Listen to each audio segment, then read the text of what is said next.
Assalamualaikum warahmatullahi wabarakatuh. Bertemu lagi dengan channel Belajar Hukum. Nah, kali ini kita mau mengulas berita yang cukup heboh di ranah politik, terutama di daerah Jakarta ya beberapa hari lalu, yaitu tentang adanya usulan hak interpelasi DPRD DKI Jakarta untuk Gubernur Anies Baswedan terkait dengan Formula E ya.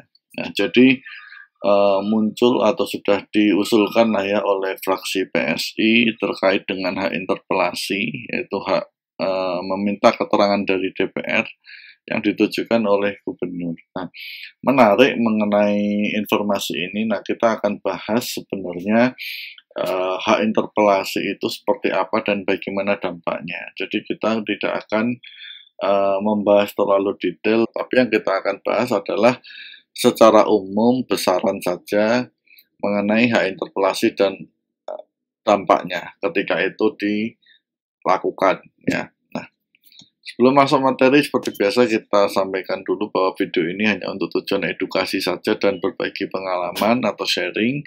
Video ini bukan nasihat hukum dan video ini bisa jadi setelah out of date jika di kemudian hari ada perubahan-perubahan ya, artinya mungkin muncul aturan baru atau muncul berita baru sehingga konten di dalam video ini menjadi tidak relevan lagi ya. Itu disclaimer-nya dulu.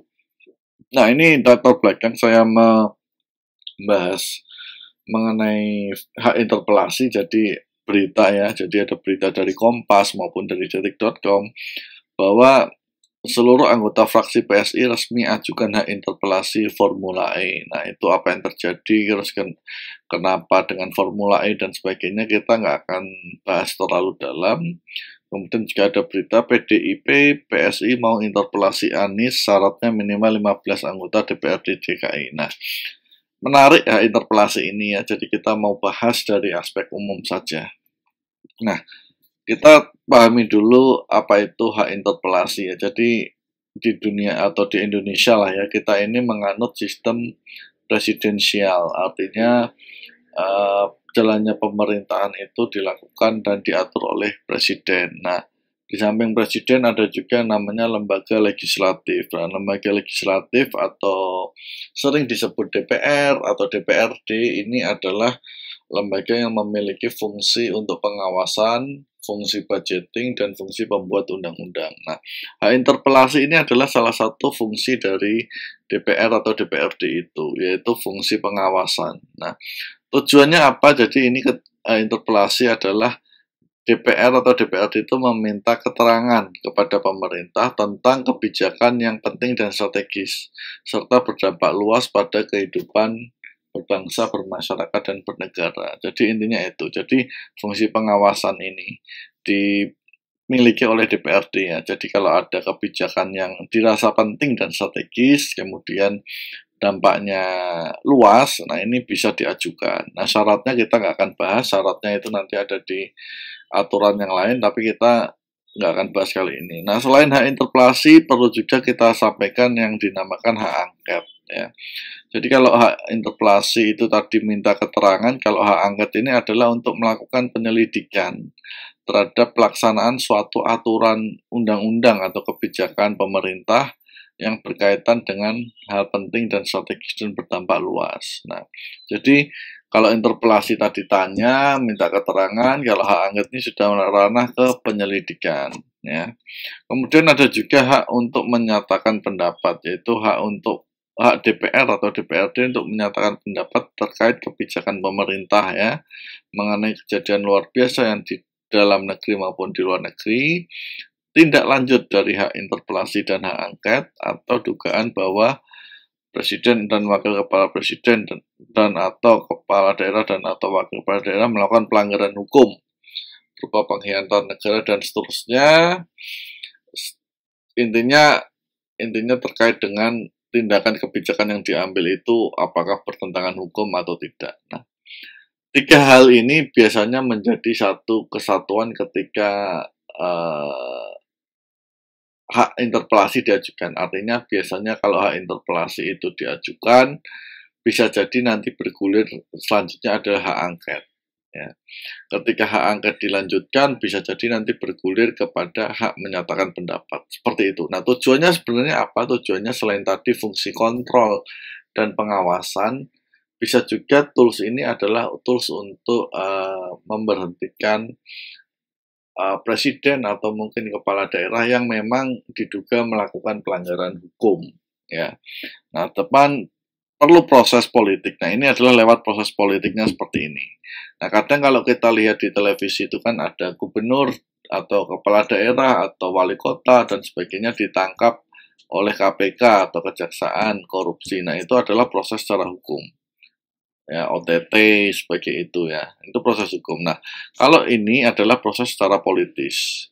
Jadi harus dibedakan ya. Nah, kepala daerah dan untuk kepala daerah biasanya dapat dimajulkan atau diberhentikan lah ya, bahasanya seperti itu, bila terbukti melakukan pelanggaran hukum. Ya, tadi saya sampaikan ya, kalau lewat KPK, Kejaksaan itu kan biasanya OTT seperti itu, atau terlibatan kasus gratifikasi, suap, dan sebagainya lah ya. Nah, kalau lewat hak interpelasi adalah lewat jalan politis. Nah, jadi hak interpelasi tadi disampaikan, biasanya tuh DPR akan bertanya terhadap kebijakan. Kalau tadi diambil adalah Formula E gitu kan, pelaksanaan Formula E, maka nanti DPR akan bertanya kepada kepala daerah Jakarta, DKI Jakarta, kenapa diselenggarakan Formula E, kemudian alasannya apa, berapa budgetnya, kemudian apakah muncul petunjuk atau dugaan-dugaan penyalahgunaan kekuasaan atau pelanggaran hukum di situ. Biasanya itu nanti muncul. Nah, kalau petunjuk itu muncul, maka biasanya dilanjutkan dengan hak angket. Ya. Nah, tadi hak angket itu kan hak untuk menyelidiki. Ya. Nah, jadi ketika sudah didapat semacam lead atau petunjuk dari hak interpelasi, maka DPR atau DPRD bisa mengusulkan hak angket. Nah, hak angket ini pun ada mekanismenya sendiri. Nah, nanti kita nggak akan bahas mekanismenya, tapi intinya gini, ketika disetujui hak angket, maka akan dilakukan penyelidikan, ya, penyelidikan oleh DPR atau DPRD mengenai dugaan adanya pelanggaran hukum yang dilakukan oleh oknum, ya, kepala daerah atau mungkin kepala pemerintah dan sebagainya, bupati, wali kota, gubernur yang dituju, ya. Dan ini masih dugaan sifatnya, artinya belum tentu betul.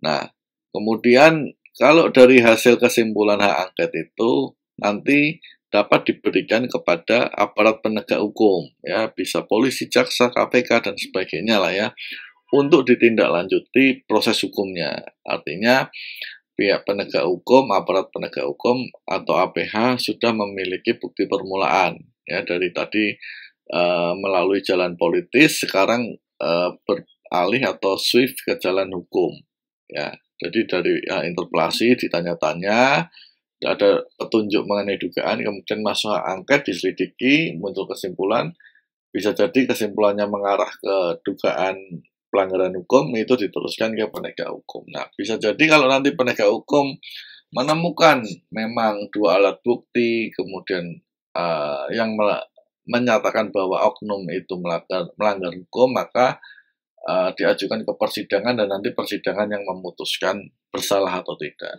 Nah, atau bisa jadi nanti dari hak angket atau hak interpelasi itu nanti lari kepada hak menyatakan pendapat tadi. Intinya DPR akan menyatakan pendapat terkait dengan kebijakan dari yang dilakukan pemerintah tadi ya, hak menyatakan pendapat. Nah, hak menyatakan pendapat ini kalau untuk di level kepala daerah biasanya dilarikan ke Mahkamah Agung. Nanti dari Mahkamah Agung akan melakukan proses verifikasi, penilaian dan sebagainya dengan memanggil kedua belah pihak yang sedang berseteru, yaitu DPRD dan kepala daerahnya, biasanya seperti itu.